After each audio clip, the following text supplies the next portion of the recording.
What is going on, everyone? Today we're going to talk about tactics, in particular the fork. We're going to be going through in each video new tactical ideas, today starting with the fork.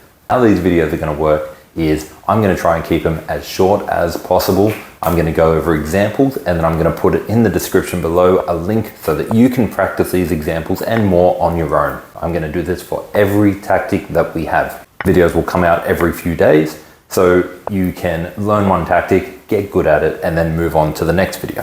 The fork is when one piece attacks two or more squares. They can have pieces on them, they may not have pieces. It's a really good tactic to have. Remember, understanding these concepts can change the way the game is going. It can cause you from being in a losing position to a winning position. Tactics are fundamental in the game of chess, and you need to have good vision of tactics to win games. The more you practice and apply tactics, the stronger you will become as a player.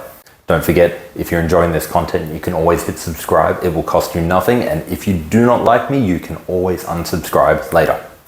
So now let's go through some examples. When we have a piece move, what we want is we want it to attack two pieces at the same time. So the pawn moves forward and it attacks the knight and the knight. Here, the rook can move forward to e4 and attack both of the bishops. Here's a very common move where the knight takes a pawn, it's defended by the bishop, and it attacks the rook and the queen. When the queen moves, the knight takes the rook. Next, we have a move where the bishop is going to come up to d5.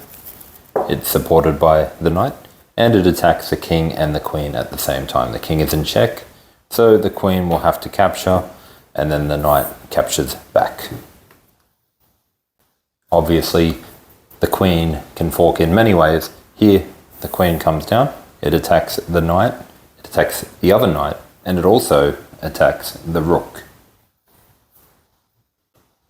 And don't forget about the king.